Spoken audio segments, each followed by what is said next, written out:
Какви се можностите на професијата ветеринар? Разговараме во продолжение со професор доктор Искра Цветковиќ од Факултетот за ветеринарна медицина во Скопје. Добро утро. Добро утро. Велам какви се можностите, но колкав е интересот. Денеска ќе зборуваме повеќе на оваа тема. Како најава на разговорот и пред вклучувањето на колегата Ване Марковски, која е мисијата на Факултетот за ветеринарна медицина? Факултетот за ветеринарна медицина во Скопје при Универзитетот Свети Кирил и Методи во Скопје представува високообразовна научна институција чија основна мисија е ветеринарниот студиум, односно едукација на идните доктори по ветеринарна медицина со оглед на нивната спремност и професионализам за да се справат со предизвиците на ветеринарната професија. Меѓутоа, сепак покрај едукацијата, Факултетот за ветеринарна медицина има огромна улога во промоција и на извонредноста во научно-истражувачката дејност и стручно-применувачката дејност, се со цел за заштита на здравјето на животните и заштита на здравјето на луѓето. Од тука ветеринарната професија всушност е еден клучен стожер во концептот едно здравје преку заштитата на здравјето на животните, луѓето, но исто така и животната средина која всушност ги обединува овие чинители во концептот едно здравје. Сега како тоа се одвива во пракса, кога веќе ќе завршат со студиите, докторите, ветеринарите, дознаваме во живо колегата Ване Марковски во, можеби, Ване, едно од најубавите задачи, работни задачи во рамките на Македонија наутро, кој што си ги имал, признај, кажи како е утринава. Ете, готово, веќе знам дека му е многу убаво, знам дека ужива, вниманието е кај тебе, те остава. Од студио, како се чувствуваш утрово? Јас и Леа не можеме да најдеме заеднички јазик утрово, нешто не е многу расположена за комуникација, ама се надевам дека следниве минути ќе го направи тоа и ќе се опушти, но и ние кога одиме на доктор се чувствуваме малку исплашено. Па сега иако Леа можеби е тука дел од домакините, сепак не е пријатно. Добро утро за Воислав Димитровски. Добро утро, добро дојдовте. Леа по принцип вака горе не е многу комфортна, ама кога има други животни, она си е као медицинска сестри, цело време ги следи, ги прати, ги теши кога ги прегледуваат и така што ова не е природна ситуација, природна положби е доле. Ама и она и Леа се плаши, се извинувам сега видов дека имаме микрофонче, значи Леа сепак се плаши кога ќе го почувствува мирисот тука и кога ќе ја види масата. Има малку трауми, така? Од масата, иначе од мирисот нема гајле, она е двајчека, поготоа кога ќе се приберам дома, нели она више почнува да ме чита како во библиотека, буквално да сум бил, за да види со кого сум се дружил во текот на денот, а она не била тука. Да, тоа мирисите се чувствуваат. Воислав, имаме една важна тема за милениците, за оние кои што имаат домашни миленици. Секогаш не ни е доста од информации, барем корисни, кога станува збор за нивното здравје. За нас луѓето знаеме и секогаш се алармира и се предупредува да се прават превентивни прегледи, редовни крвни слики. Како стоиме тука со животните, поточно со домашните миленици, со кучињата и мачињата? Првото прашање ми имаме ли навика како луѓе тоа да го практикуваме и дали сме доволно информирани? Значи, многу треба да ја развиваме таа навика како сопственици на животни. Можам да кажам дека и ние, да речеме како стручни лица, како што викаат некојаш на чевларот, чевлите знаат да му бидат така недобро одржани. Така што и ние знаеме да пропуштиме некој третман, не дека не. Но еве можам да кажам дека воведовме една иновација кај нас тука во амбулантата, односно направивме еден целосен софтверски систем каде што по SMS пораки ги известуваме сите наши клиенти кога ќе им дојде следниот третман, без разлика на дворешни, внатрешни паразити, беснило, заразни болести, вакцини, следен контролен преглед и така натаму. И гледам дека фидбекот е доста добар затоа што викате и супер не подсетувате, не треба јас да го мислам моментот, не треба да го гледам пасошот или вакциналниот картон. Така што тоа е на ваков начин можеби го подобруваме моментот во однос на грижата на здравјето на самиот миленик, затоа што се пропушта. Знаеме дека малце ни е подинамичен животот и знаеме некогаш и да пропуштиме нели некои определени работи. Што значи превентивен преглед? Колку пати треба да се направи годишно, колку тоа трае и дали тука влегува и крвната слика? Да, значи уште мора да знаеме дека превентивните прегледи се добри за сите категории на кучиња, од најмали до највозрасни, од најмали пораст, да речеме, до најголеми пораст. И за мачките во секој случај, малце кај нас мачките се не толку третирана категорија и навистина треба да апелираме повеќе и повеќе, и ние како амбуланта тоа го правиме во однос на сопствениците на мачки, да апелираме дека и тие треба редовно да се вакцинираат, и тие треба да се чипираат, и тие треба да се носат на превентивни прегледи. Малите животни, да речеме, до кај 6 години препорачуваме еднаш во годината да дојдат на еден контролен преглед. Во контролниот преглед во секој случај препорачуваме, нели самиот сопственик одлучува дали има и можност тоа да го направи, и крвна слика и биохемија. Некогаш, на пример, тие параметри може да се во нормата, но кога ќе дојдете следната година да видиме дека претходната година може биле во најниската, да речеме, дозволена позиција, а следната година може би се веќе во високата позиција. Ние и ако го направиме тоа на различно место или немаме следливост на едната и другата контролна слика, во таков случај нема да приметиме дека можеби навистина нешто се случува во организмот на животното. И затоа е убаво еднаш годишно да се направат овие испитувања. На кучиња кои што се над 6 години, во секој случај задолжително веќе се препорачува еднаш годишно крвна слика и биохемија, а препорачливо е, значи ова е задолжително, а препорачливо е 2 пати во годината за да го следиме нивниот развоен процес. Так. Верувајте дека на таков начин и сопствениците прво ќе бидат сигурни дека или ќе се осигураат дека нивните животни се во нормална здравствена состојба, помирно ќе спијат буквално, но и може рано да предвидиме некои определени патолошки ситуации кои што навистина можеби и време, и труд, и здравје, и не дај Боже, нели, не сакани последици ќе заштедиме. За финансиите можеби треба да мислиме во втора фаза, но сепак и тие може да ги заштедиме ако ние во ран стадиум утврдиме определена да речеме несоодветност во однос на здравјето на нашиот миленик. Така. И тука при крајот разговорот сакам да ја споменеме уште еднаш вакцината, многу нели често тие стандардни вакцини против беснело и вакцината за заштита од болести се ставаат во нив без превентивни прегледи. Колку е тоа добро, колку тоа треба да се промени како пракса? Видете, кога ќе одите на ветеринарија, се обраќаме до вашите гледачи. Задолжително, ако ветеринарот, значи, од врата дојде и ви рече нема гале зашто сте за вакцина, земе вакцината од фрижидер, нели аплицираме вакцинка и така натаму, и вика ајде брке работа, може денеска малце ќе ти биде не толку расположено животното и така натаму. Значи кажете му на ветеринарот дека барате целосен преглед да го направи, барем општ преглед, да види сите системи како се на животно, да измери температура, да стави слушалки, да провери дишење, да провери срце, да ве праша основните прашања, дали јаде, дали пие, дали дефекира нормално, дали се однесува нормално, да не повраќало, да не е под терапија и така натаму. Сите тие прашања и прегледот ќе му дадат на ветеринарот и на вас сигурност дека е правилно време да се вакцинира животното. Доста често на дневна основа буквално ни доаѓаат клиенти кои што се тука за вакцинирање, а при ваков тип на општ преглед се утврдува дека всушност кучето веќе има некаква патолошка состојба. И ние во таков случај, во секој случај го третираме проблемот и препорачуваме понатамошно вакцинирање не веднаш во моментот. Во секој случај, еднаш годишно вакцинирање за заразни болести и кај мачки и кај кучиња, без разлика дали тие излегувале од дома, не излегувале и така натаму. Заштита од болви целогодишна, поготово за мачките, затоа што луѓето викаат мачката никогаш не ми излегува од дома, ама јас имам буви, не можам да се исчистам. Затоа болви целогодишно, за крлежи може евентуално само летниот или веќе тој летен период е 6 месечен кај нас во државата. Чипирање задолжително, исто така покрик за кучињата е задолжително и за мачките исто така, но верувајте, домашните животни, домашните мачки, дома што седат и кучињата што можеби не излегуваат од кај вас, може да им се случи некаква несреќа, некој да ги забрка, да се изгубат и така натаму. Чипирањето е добра алатка да се врати животното во домашната средина каде што реално припаѓа. И поготово за мачките што живеат на прв, втор, трет спрат, кај што може и да се лизне, може и да скокне, да има интерес и така натаму. Да. Благодарам. Сите се превентивни мерки што би можеле да ги направиме. Се надевам дека допревме до гледачите со овие совети. Важно е да се знаат, нели, секако кога станува збор за домашните милиници, Леа ни се упушни на крај. Добро е, почнавме да се мазиме и требаше половина час време да се адаптира на новите пријатели.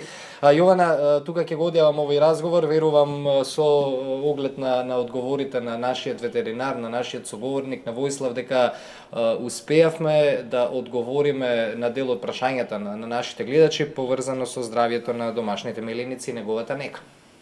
Ти благодарам, Вани, те молам не ја земај Леа. Навистина немаш простор веќе дома со твоите 3 девојчиња и 1 момче.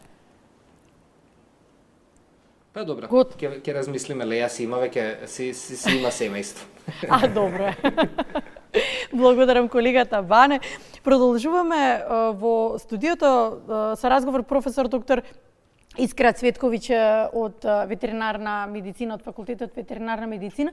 Какви можности нуди потоа во текот на кариерата, кога ќе се стекнат со факултетско образование за докторите? Па, дипломираните доктори по ветеринарна медицина на Факултетот за ветеринарна медицина во Скопје имаат различни можности за иден кариерен развој. Пред се оно што е најактуелно може да бидат доктори по ветеринарна медицина, при што можат да одберат да се занимаваат со мала пракса, односно да го заштитуваат здравјето на домашните меленици, како што го видовме колегата во претходниот прилог, или пак да одберат заштита на здравјето на фармските животни. Покрај тоа можат да се вклучат во здравствената заштита на животните, безбедноста на храната и ветеринарното јавно здравство, со вработување во државните, односно јавни институции како Агенција за храна и ветеринарство, надлежни министерства за креирање на ветеринарните политики во државата. Исто така, како опција се нуди вработување во прехранбената индустрија за производство, ставање во промет на храна од анимално потекло, понатаму фармацевската индустрија во развој на нови или промет на ветеринарно-медицински препарати.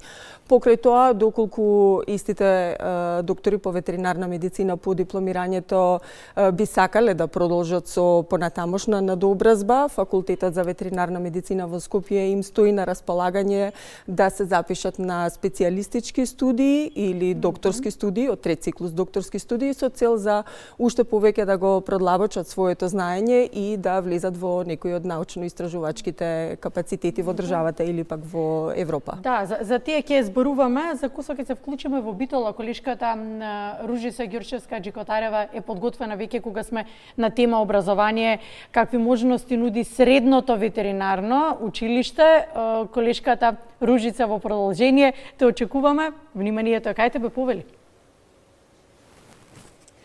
Добро утро и поздрав еве од амбуланта, ветеринарна амбуланта, каде што се одржува средношколска пракса. Имено со мене ова утро се учениците Емилија Ангел, меѓутоа и професор доктор Нада Христовска, значи професор по стручни предмети во средното ветеринарно, меѓутоа и специјалист доктор Владе Стојановски, ветеринарен хирург. Добро ви утро. Еве јас ќе почнам со средношколците. Ангел, ти ми кажа дека си во 4-та година, ни доаѓаш од Гевгелија. Каква е твојата визија по завршувањето на 4-та година? Па да не планирам да продолжам на факултет и планирам нешто пак со животни, како живинарска фарма, свињарство или говедарство, нешто тако. Значи, свињарство и говедарство, планираш да направиш собствен бизнес? Има можност во Стојаково од каде што ни доаѓаш? Па има многу земја за обработка на храна за животните и се останува така. Многу мал број на луѓе работат со тоа. Така. Запознаен си исто така дека преку ИПАР програмата се дава поддршка на младите сточари? Па до негде да, до негде и не.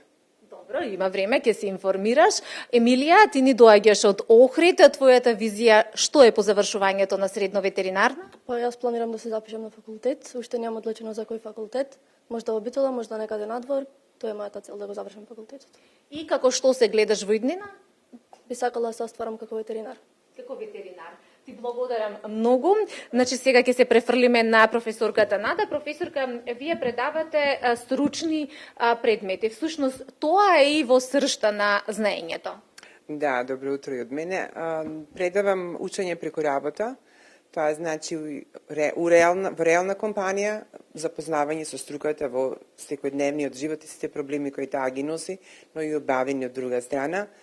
Таа пракса им овозможува на децата да осознаат можности со кои што би можеле понатаму да се соочат, да работат, да одлучат за својата кариера, во кој правец ќе се движи, дали ќе биде како ветеринарен доктор, дали ќе работат во ветеринарна инспекција, дали ќе работат контрола на храна, контрола на увозна храна. Значи имаме навистина огромна палета на можности, работни позиции кои што би можеле понатаму да ги запознат или работат во суштина. Целта на праксата и учење преку работа е баш тоа, работа во реална компанија, бидејќи постои разлика помеѓу теоријата која работиме во училница, користејќи информатички средства и други помагала, но и оваа страна запознавање на реалната состојба е од огромна важност, да им се приближи струката пред се. Така, утрово се наоѓаме во ветеринарна амбуланта, каде што се обавува пракса, меѓутоа исто така имаме и пракса на терен во руралните средини. Верувам дека Пелагонискиот регион дава одлична можност за ваков тип пракса?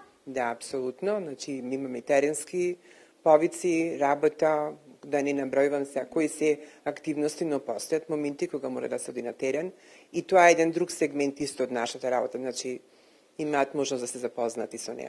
Дали имаме можност по завршувањето еве на средното, па и ветеринарен факултет си имаме овде во Битола, по завршувањето и на високото образование да се формира еден успешен бизнис во Пелагонискиот регион? Апсолутно постои можност, бидејќи постојат не само голема стока или крупна стока, имаме и ситни домашни, имаме и домашни миленици кои се се популарни, така да сигурна сум дека постои можност за работа. Апсолутно да. Дали имаме интерес од страна на ученици кои што се запишуваат во средно ветеринарно? Постои интерес, но тој интерес мора да напоменам дека порано беше многу поголем, затоа што постоја, како да речам, регионални центри во кои се изучуваше оваа струка. Сега имаме многу повеќе средни училишта, така да нивниот број е диспергиран во повеќе градови во Македонија. Но постои интерес. Но би можел да биде уште поголем, бидејќи навистина нуди реални можности за работа и напредување во струка. Еве на 3 месеци пред заокружувањето и на оваа учебна година да ги мотивираме сите оние кои што се уште не се одлучиле, бидејќи ова е една исклучително хумана дејност. И еве пред крајот, доктор Владе, вие сте веќе специјалист хирург, меѓутоа каков беше патот да се стигне до оваа титула специјалист хирург ветеринар? Па добро, секој пат е тежок, така и нашиот пат. Нормално, пред се треба да имаш премногу љубов да работиш со животни, за да можеш нашиот трнив пат да го помениш, да стигнеш и цело време да се апдетираш и да останеш успешен, за да можеш да помагаш на животните. И јас прво почнав со средно, а професорката Нада исто мене ми беше професорка во средно, ми даде преголема шанса, прилика и надеж дека понатаму би можел да станам нешто, еве позиција која што сум сега, завршив факултет во Битола. Потоа продолжив на специјалистички студии во Хрватска и одлучив да се вратам назад во Македонија и да продолжив со работа тука. Денеска имате еве приватна амбуланта. Колку овде во овој регион во Битола се посветува внимание на домашните миленици? Колку се грижат битолчани за своите миленици? Па со подигањето на свеста на населението, чување на повеќе миленици на културен начин, и онака како што му заслужуваат тие, се крви свеста на амбулантите и клиниките, односно клиниката како што сме ние, нудиме специфични услови на нега, превентива, здравје, лечење, со цел да го достигнеме онај праг кој го бараат од нас. Така да. Рековте трнлив пат до титулата специјалист хирург, тоа значи дека овој факултет не е лесен, туку треба и тоа како темелно знаење, бидејќи сепак станува збор за животот и здравието на животните. Колку тој труд се исплати денеска? Па се исплати тоа како? Доколку сакате работата која работите, се исплати тоа многу. Ви благодарам многу, еве, ви благодарам и вам, ученици, професорка Нада, и Јована, како што можевме да слушнеме, значи овој факултет не е толку лесен факултет, меѓутоа сепак ова е една исклучително хумана дејност, ветеринарната професија, еве ги повикуваме сите оние основци кои што се уште не одлучиле каде да го продолжат своето средно образование, нека размислат, можеби ќе станат идни ветеринари или пак во некоја друга дејност од оние што ги набра професорката Нада. Меѓутоа, сепак, и тоа како во Македонија има перспектива со оваа дејност, доколку вистински се усоврши знаењето. Студио? Благодарам, Ружица, благодарам за вклучувањето. Чинам, професор, ќе се согласите, нема лесен и тежок факултет, доколку навистина се сака професијата и се сака оно што се работи, особено ако се определите и во да преминете и во некои други чекори, како научно-истражувачка дејност, да се посветите на професијата од друг аспект. Па ги споменавте тие на факултетот. Кои се можности и што се работи од областа на научно-истражувачката дејност? Па, научно-истражувачката дејност на Факултетот за ветеринарна медицина во Скопје е огромна и таа некако кореспондира и со оние глобални предизвици за кои што разговаравме за ветеринарната професија. Доколку кажеме дека еден од глобалните предизвици е и појавата и ширењето на нови инфективни или паразитски или векторски заболувања или, например, зоонозни заболувања, тоа се болести кои што се шират, односно можат да се пренесуваат од животните на луѓето, тогаш во тој контекст научно-истражувачката дејност на Факултетот за ветеринарна медицина во Скопје е насочена кон проучување на епидемиологијата на тие болести, начинот на ширење, можноста за пренос на човекот и така натаму. Понатаму, друг аспект од научно-истражувачката дејност, а сепак поврзан со еден глобален предизвик, представува и антимикробната резистенција, кој што е еден од 10 глобални предизвици во светот според Светската организација за здравје на животните, така што во тој контекст ветеринарите имаат огромна одговорност во смисла на рационална употреба и препишување на антибиотици, па од тука и истражувањата на Факултетот за ветеринарна медицина се насочени кон откривање на тие бактерии кои што се резистентни на антибиотици и сепак предложување на нови иновативни решенија во процесот на терапија. Ако повторно кажеме дека еден од глобалните предизвици е и постојаната побарувачка за безбедна храна, тогаш во тој контекст научно-истражувачката дејност е во правец на откривање на одредени резидуи или контаминенти во храната, анализа на ризици, колку тие можат да придонесат во нарушувањето на здравјето на луѓето.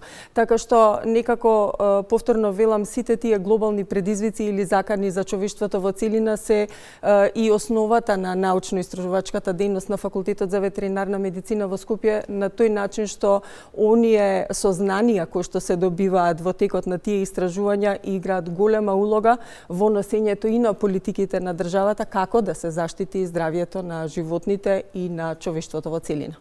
Ќе ве прашам само кусо со кадар и со можности и со технологија кореспондирате, одговарате на современите предизвици? Апсолутно. Значи, Факултетот за ветеринарна медицина во Скопје располага со голем број на современа опрема, современи методологии на работа, во чекор со сите технолошки предизвици и иновации и секако кадарот на Факултетот за ветеринарна медицина во Скопје е постојано со меѓународната размена и мобилноста која што се нуди преку различни проекти и билатерална соработка со други факултети и универзитети во Европа, постојано е во чекор, односно рамо до рамо со другите европски факултети.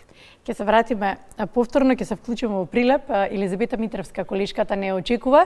Споминавме, професорке, дека речиси секој чува домашен миленик, како да стана тренд од една страна, можеби и потребата за ветеринарни доктори е голема, па затоа и ги имаме веројатно и во толку голем број. Од една амбуланта исто така ни се јава колешката Бети од Прилеп. Бети, вниманието е кај тебе, повелите слушаме. Добро утро и поздрав до нашите гледачи, до гостинот во студиото. Сме во ветеринарна амбуланта. Еве млади практиканти им нудат услуга или се грижат им за здравието на едно кученце. Со нас е доктор Златко Димески. Доктор, 18 години имате практика. Но во меѓувреме сте и професор во средно училиште на ветеринарна наука. Так. Со кои предизвици најчесто се соочувате? Од тука доаѓа прашањето какви најчести има заболувања кај претежно домашните миленици со кои им нудите услуги? Да, јас како ветеринарен лекар и професор по ветеринарна медицина ќе треба да одговарам на поредно и на двете прашања. Така. И во двете сфери. Значи, прво во однос на ветеринарната медицина со оглед на тоа што имаме големи, да речам, преместувања од село град, таа миграција веќе ја доведе ветеринарната медицина повеќе до да се обрнува внимание на домашните миленици. Се обрнува ли? Се обрнува само желбата. Желбата постои недоволна едукација на одгледувачите на домашни миленици, од тука и произлегуваат и проблемите. Основни проблеми се со нередовна вакцинација на животните, од каде што се појавуваат вирусни заболувања кои што постојано кружат и само се расшируваат во општините и целата држава. Исто така и профилактиката, ветеринарната профилактика која што треба да се извршува за обезпаразитување, од тука нешто како што треба, кое што треба да се заштитиме и ние самите како одгледувачи на домашни миленици. Тоа исто така не се практикува, од тука идат големи проблеми. Секако ја користите секоја можност да им укажете, значи не е само единствено желбата, имаме милениче, макар најнеобично е грижата за него голема. Како викаат старите, како уште едно дете да имаме. Уште едно дете, па и во овие услови кога веќе целата младина отсуствува од нашата држава, остана повеќето возрастни луѓе со милениците да се радуваат на нив, така да сега сугерираме и кажуваме како правилно треба, кој наследил миленик покрај неговите синови, черки или така, кој си зел за домашно милениче сега во напредната возраст, али сепак треба да имаме работа доволно, имаме многу работа, треба да имаме помалку работа во однос на лекување, повеќе треба да биде профилактика, вакцинација и така. Вие рековме сте напоредно и професор во Средно ветеринарно училиште, Орде Чопела, таа е насоката во Средното училиште. Па каква е ситуацијата во наставниот образовниот процес, што недостасува? Имаме доволно можност да остручиме кадри? Имаме доволно можност да остручиме кадри, имаме стручен кадар кој што може да се грижи, но сепак регулативите кои што само се пропишани, да, имаме регулативи, но не се почитуваат. И од тука произлегува единствениот проблем. Например, примерите се премногу. Значи, секоја една новодојдена влада, регулативите може да ги променува само заради избегнување на еден. Имаме стабилизација на регулативи. Да, регулативите се променуваат заради да не се дојде до главниот проблем. Главниот проблем е финансирањето на образованието. Доколку образованието нема доволно финансии да ги одржува, значи практичната ветеринарна настава, да имаме помагала за електронски или било какви помагала кои што може да го олеснат процесот на и полесно да може да дојде самиот материјал до самите ученици или студенти.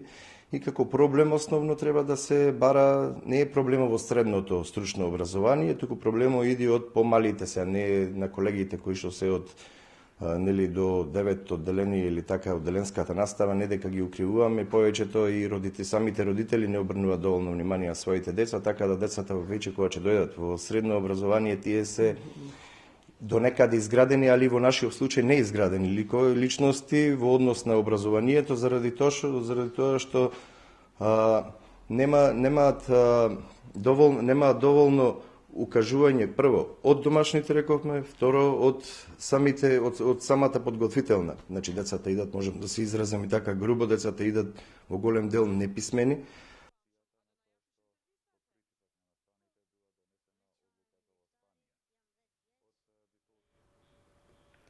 Да, ќе се вратиме назад. Веројатно докторот сакаше да каже колку е важна и праксата.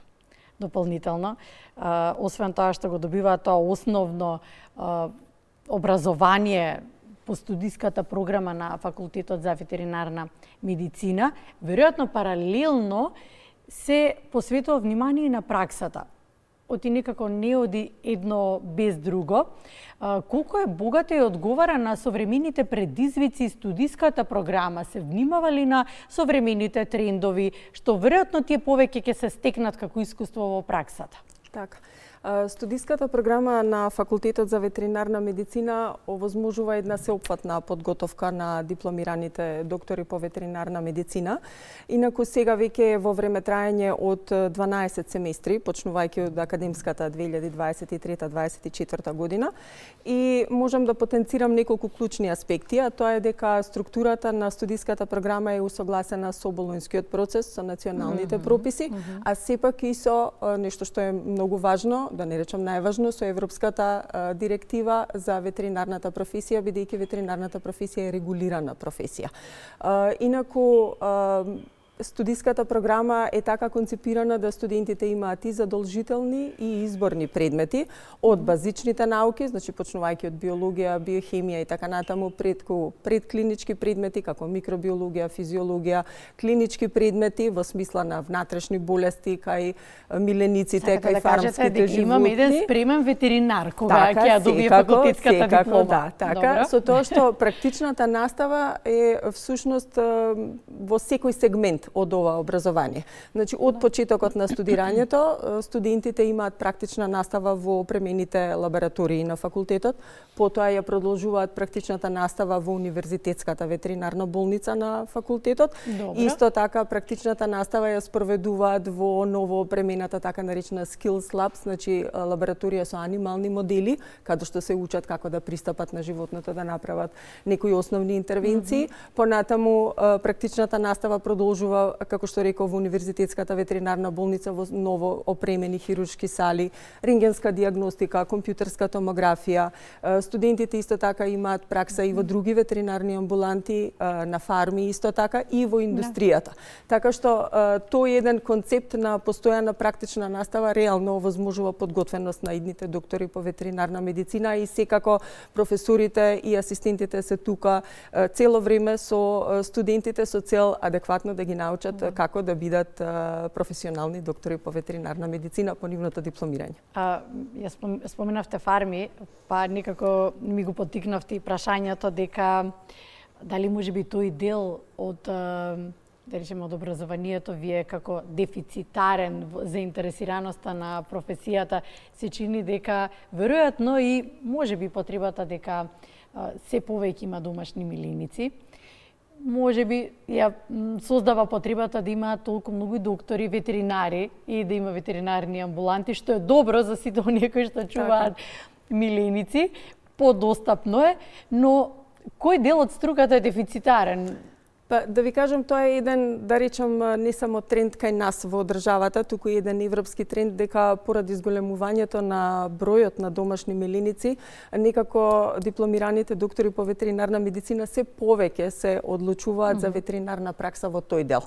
Значи, загрижењето на здравјето на домашните миленици или пак други екзотични животни. Така што тоа е еден тренд кој што постои и во Европа. Значи, се помалку се одлучуваат за работа со животни на фарма, а и се повеќе оваа професија и оно што го гледаме при уписот на новите студенти е некако и женска професија, многу повеќе девојчиња отколку момчиња. Тоа па не го спомнавме, а јас па се знам доктори мажи ветеринари. Па добро, во последниве години некако се менува тоа. Се менуваат работите. Добро, ајде еве, поттик и за момчињата.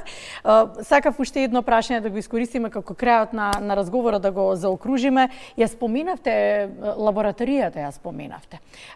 Какви се услуги нуди акредитираната лабораторија на факултетот? На факултетот за ветеринарна медицина во Скопје постојат повеќе лаборатории кои што нудат услуги со акредитирани лабораториски методи, и тоа во служба како на државата, така и во служба и на приватните сопственици, било да се тоа домашни миленици или фарми или пак стопанството, односно индустријата во целина. Така што лабораториите нудат услуги во однос на дијагностика на инфективни, односно заразни болести кај животните, контрола на безбедноста на храната, понатаму заштита на животната средина, а се со цел повторно во истиот концепт да се заштити здравјето на животните и здравјето на луѓето, односно заштитата на животната средина. Така што овие лаборатории потпомогнати со современа опрема и технологија и стручен научен кадар овозможуваат силна поддршка пред се и на државата во мониторинг програмите за контрола на здравствената заштита на животните и безбедноста на храната. Убаво што споменавте за значењето кое што го имаат за државата пред се.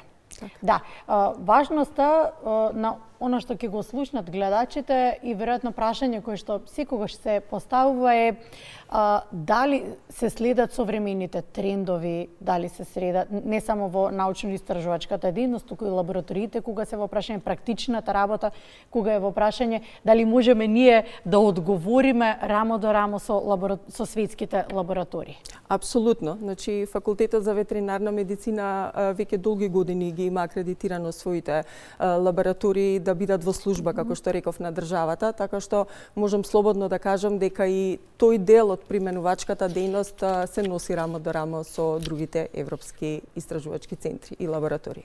Професор, ќе ви благодарам за разговорот.